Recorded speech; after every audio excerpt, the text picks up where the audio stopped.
Olá, sejam bem-vindos. O nosso tema de hoje é mediunidade sem lágrimas. Eu sou Cleise Aparecida de Souza, médium integrante do grupo Anjos de Luz. Antes de começarmos o programa de hoje, vou apresentar o grupo Anjos de Luz para você que ainda não o conhece. O Grupo Anjos de Luz tem como missão promover o ser humano através de uma escuta fraterna, solidária, responsável e segura, contribuindo para o bem-estar e equilíbrio das pessoas e animais.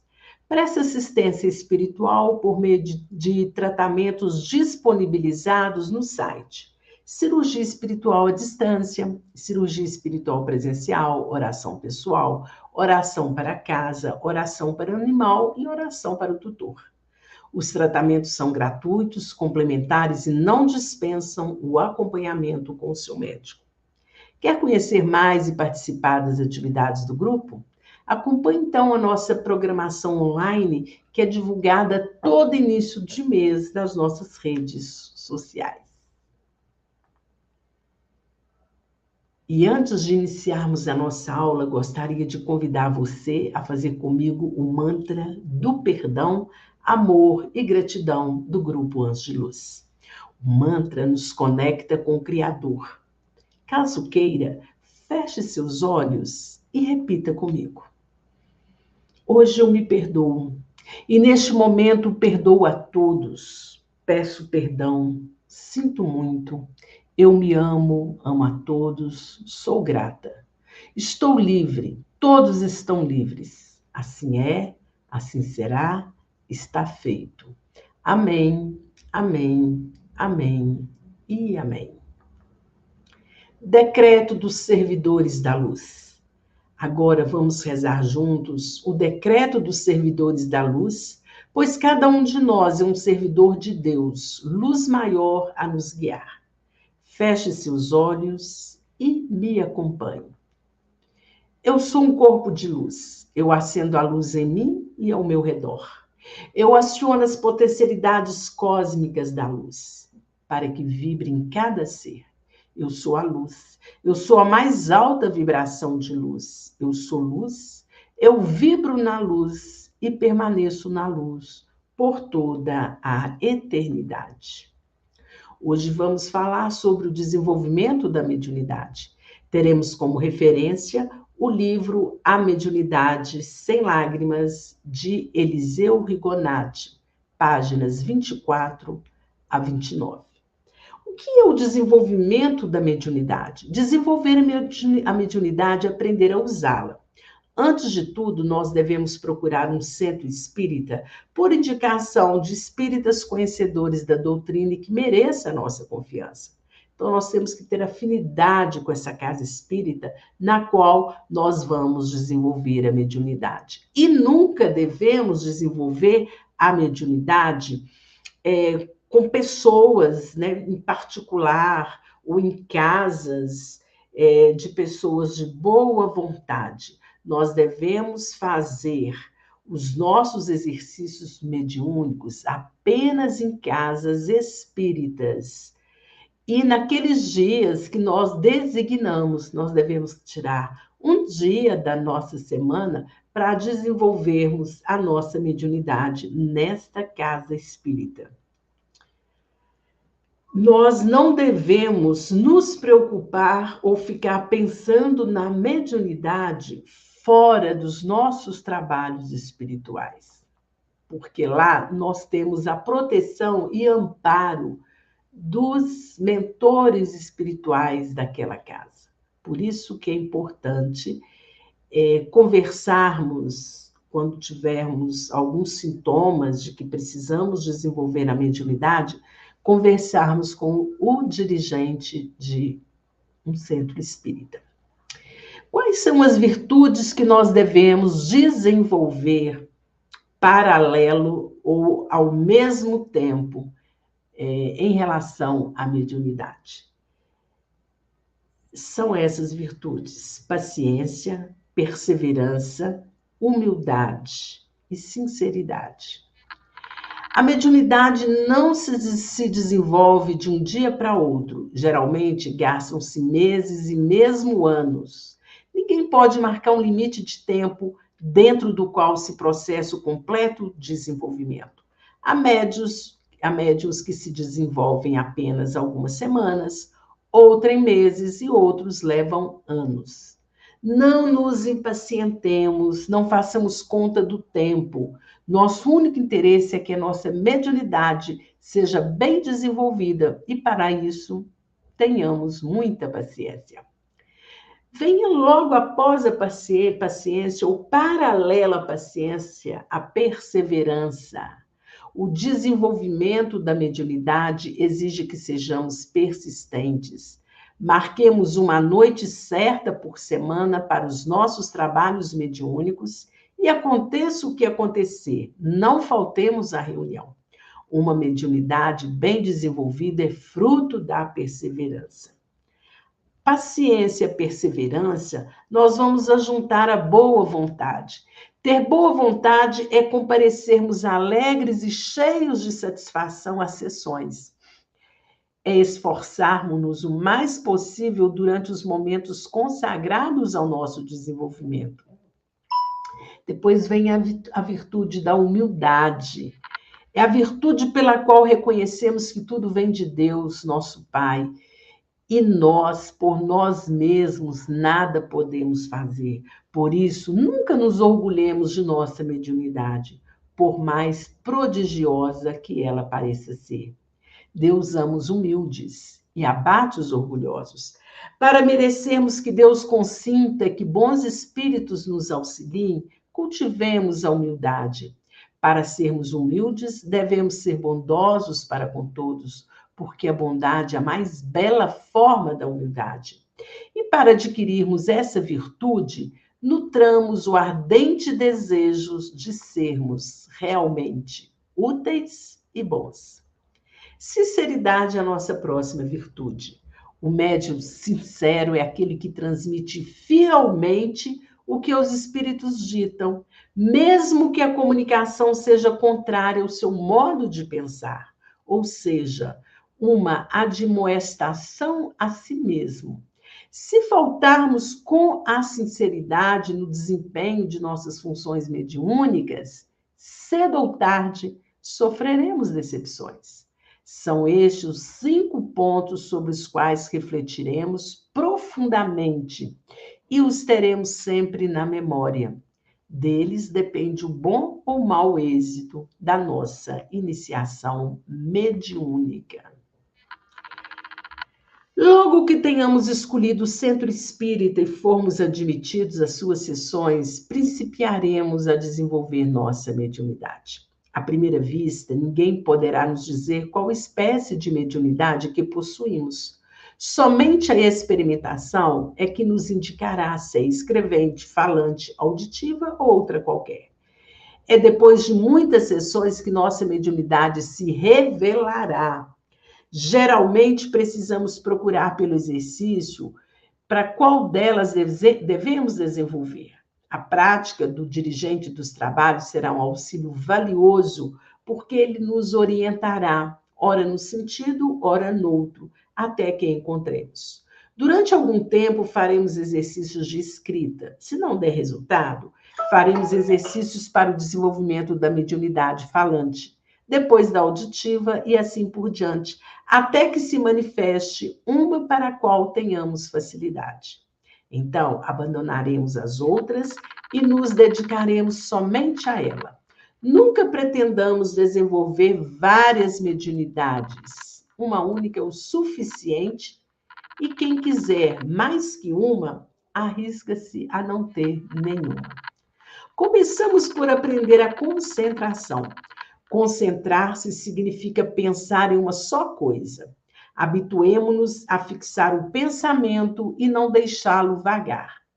Quando nós nos sentarmos à mesa, esqueçamos completamente o que nos sucedeu durante o dia. Libertemo-nos das preocupações, fixemos nosso pensamento unicamente em Deus, nosso Pai, e por meio de uma prece fervorosa, peçamo-lhe que permita que um espírito bondoso se interesse por nós e nos ajude no nosso desenvolvimento. Vamos falar agora sobre alguns tipos de mediunidade. Comecemos com a mediunidade falante. Feita a concentração, o dirigente da sessão pedirá ao espírito que se encarregue do desenvolvimento do futuro médium, dizendo mais ou menos o seguinte: o irmão quer desenvolver nosso irmão, fulano de tal, e manifeste-se em nome de Deus. Dedicará uns 5 minutos a cada médium de desenvolvimento e fará 3 ou 4 pedidos durante esse tempo. Notando que o médium está sendo influenciado pelo espírito, procurará travar conversação com ele.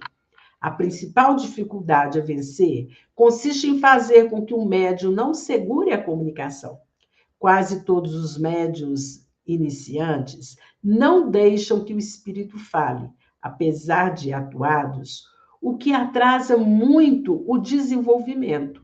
Logo que o médium deixar que o espírito fale livremente, o desenvolvimento se operará com muita facilidade. Quando o espírito começa a atuar, o médium sente a sensação de um leve choque elétrico que lhe percorre o corpo e o faz estremecer. A respiração se acelera e o coração pulsa mais rápido. Parece que alguma coisa lhe envolve a cabeça. Uma porção de pensamentos lhe aflui ao cérebro e é tomado de um grande desejo de repetir em voz alta esses pensamentos. No começo, o médium julga que esses pensamentos são seus e, por isso, reprime a manifestação do espírito. Não deve reprimi-la, deve falar, repetir o que o espírito está ditando.